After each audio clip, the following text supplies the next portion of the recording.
I want to walk you guys through a bit of a client case study. This is our client Tori, and she started with us back in July of 2022. When Tori first started, we had her fill out some onboarding forms as we usually do. One of them is just our standard client application that asks a whole host of questions pertaining to lifestyle, needs, goals, how much time they can dedicate in the gym, all so that we can make their plan very personalized. And the other one is going to be more of a symptom questionnaire because we are functional nutritionists and we do care about how somebody feels and the clues that their body is giving them as to whether or not there could be a hormonal or metabolic problem involved. Then it's going to change the plan that we give them, right? So we have them fill out several different onboarding forms. And when Tori first started here, her main short and long-term goals is to cope and heal with PCOS, as well as lose stubborn hormonal stomach fat. So I'm gonna take you through kind of what we did when she initially joined over the first couple of months. Tori is still a client of ours actually, but we have just kind of maintained for a long period of time. So first, to give you some context, we have 3 different phases within our program.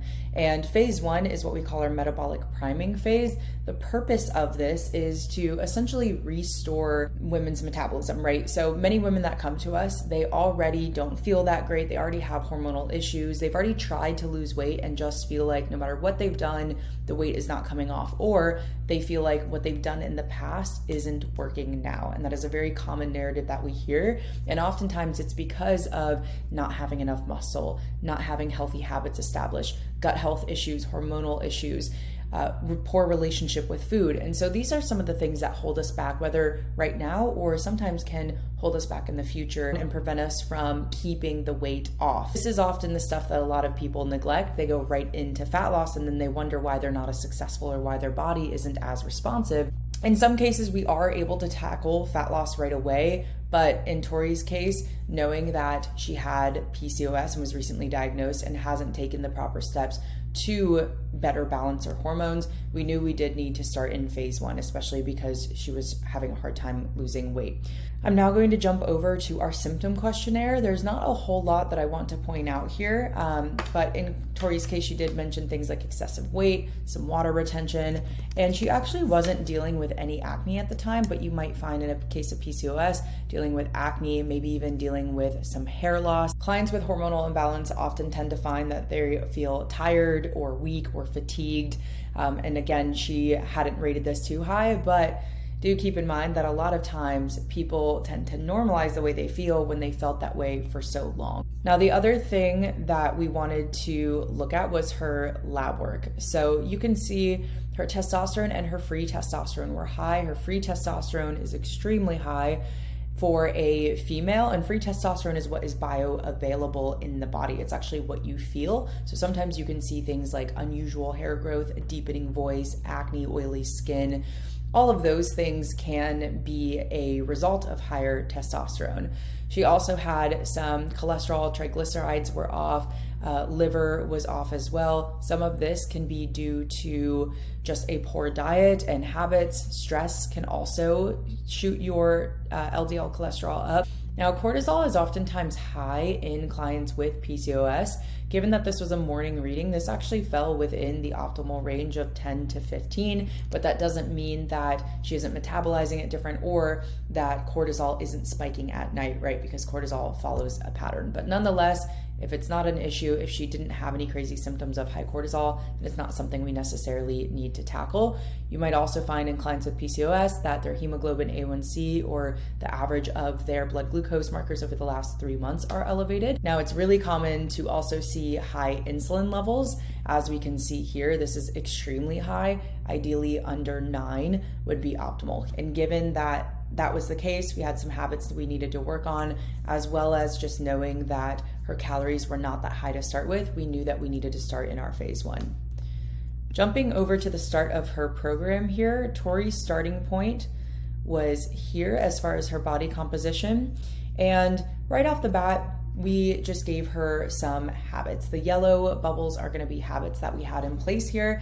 Habits are going to look different for everybody. In this case, we knew we needed to focus on getting in more water. We needed to focus on getting more steps, 8 to 10,000, as well as actually tracking whether or not she had a bowel movement that day, because at this time she wasn't having consistent bowel movements and was having some digestive issues. So we wanted to see if we could recognize any patterns there. Now, on the nutrition side of things, in order for us to determine somebody's baseline, we often have them just track their food without changing anything within their diet for about a week or two. We find that this is one of the best ways to really establish somebody's maintenance point. And in Tori's case, she had never tracked her food before. She hadn't currently been tracking her macros, obviously. We find that this method is one of the best ways to determine a starting point from a macro and calorie perspective. And oftentimes this brings a lot of awareness to the client as well as to the coach as to what their eating habits are. Typically what we see is eating very little protein. About 60 grams is what she had averaged here.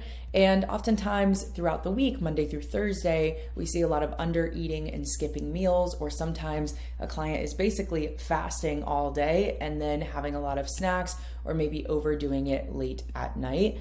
And then the weekends come around and there can oftentimes be a surge up in calories from going out to eat, or, having, let's say, like some drinks in the mix as well, which can really skyrocket calories. So there's just a lot of some kind of poor habits that we want to clean up and just be a little bit more consistent, right? So what we did to start is taking into consideration the average of her calories that she was eating throughout the week as well as on the weekend. We actually just had her starting at about 1,800 calories with a protein goal of about 135 grams. Now, of course, we also care about food quality, so we're going to have her make sure that she's getting in some quality protein sources, some quality carb sources, and plenty of fiber. In this case, we had our protein goal at 135 because that is what we had estimated for her lean body mass. Usually we tend to lean on the side of higher protein, about 0.8 to 1 gram per pound of body weight, or estimated lean body mass if it's somebody who has a lot of body fat on them. Tori did not have too much on her to start. As far as her workouts go, we just did 3 days a week, even though she said that she was able to do 4 days a week. We wanted to keep stress on the body as low as possible. In a case of PCOS, that becomes that much more important, is just not doing too many high intensity workouts, running, or anything that's going to add too much stress and demand on the body. So we just did 3 strength training workouts, 2 leg days, because that was her primary goal, was to build some muscle, as well as just 1 upper body day. You can see if we click into these workouts, there's not a whole lot of volume. We don't have her in the gym 2 hours a day. There's about 5 exercises, 3 sets, anywhere between 10 and 15 reps. And you can still be very effective and still see muscle growth even with workouts like this, as long as you are bringing in the proper intensity and intention into each workout. Because we were doing our phase 1 metabolic priming, we were actually slowly increasing calories. So you can see by August, she was at about 1,900 calories. And then as we get into September, she is at 2,100 calories. There is not necessarily a black and white answer for when to stop. It kind of depends on where the client is in life, how their body is responding. In Tori's case, you can see even though she hadn't necessarily lost much weight, she was actually continuing to look better. Fast forward into February, we had started to bring some calories down, and by late February, she was looking incredible and had lost a lot of the stomach fat that she was looking to lose. For Tori, the progress is not done here, and we are extremely excited to see all the progress that she makes with us. I hope this gives you some insight into what's possible and how you are able to still lose weight with hormonal imbalance.